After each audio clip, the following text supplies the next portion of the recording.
Ya, ISPA itu sebenarnya adalah singkatan dari infeksi saluran pernapasan akut.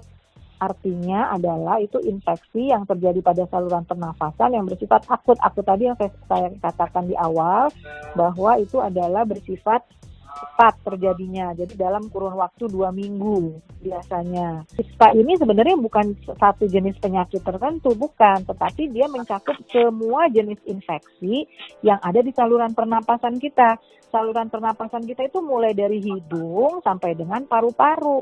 Sehingga kalau ada seorang anak datang dengan misalnya batuk pilek aja biasa yang kita sebut sebagai selesma atau bahasa Inggrisnya common cold atau sering disebut ada faringitis akut ya atau ada orang bilang radang tenggorokan misalnya itu juga bagian dari ISPA. Jadi kalau kita menyebut ISPA itu sebenarnya suatu kumpulan dari berbagai macam penyakit yang menyerang saluran pernapasan.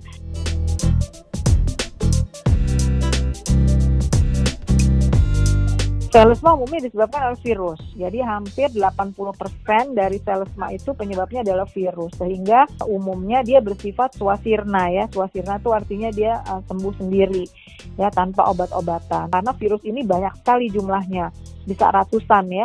Dan juga tidak ada obat khusus untuk virus ini. Sehingga umumnya dia bersifat sembuh sendiri atau swasirna tadi.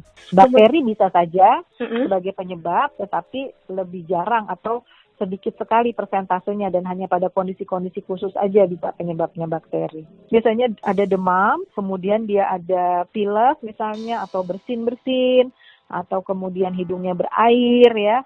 Kemudian ada batuknya bisa mulai dari batuk kering sampai dengan batuk yang berdahak. Kalau selesma ini tidak bedanya dengan pneumonia, dia tidak disertai dengan adanya napas cepat maupun sesak napas atau usaha bernapas. Jadi hanya demam, batuk, dan pilek saja gejalanya.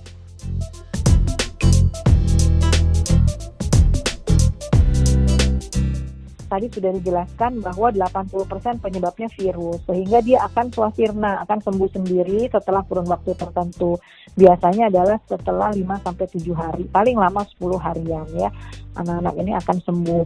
Nah tentu obat-obat yang bisa diberikan pada kondisi ini kita tidak memberikan antibiotik, karena tadi penyebabnya bukan infeksi bakteri, sehingga yang diberikan adalah obat-obat yang fungsinya untuk melegakan saja atau mengurangi gejala yang timbul. Misalnya anaknya demam tinggi, tentu kita berikan obat penurun panas.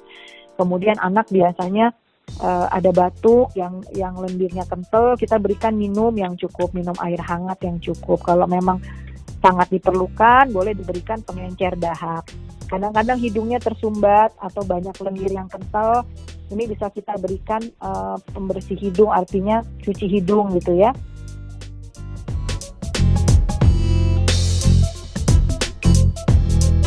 Selesma yang berkepanjangan ya atau infeksi saluran pernapasan yang berkepanjangan, kita mesti melihat satu, biasanya tidak hanya infeksi virus saja, tetapi sudah ditumpangi dengan infeksi bakteri, sehingga kalau dia berkepanjangan lebih dari 10 hari, maka kita bisa mempertimbangkan pemberian antibiotik pada kasus-kasus yang seperti itu.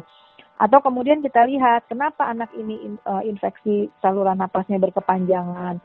Kadang-kadang pada anak-anak yang mempunyai bakat alergi, itu saluran nafasnya lebih sensitif dibanding anak yang lain.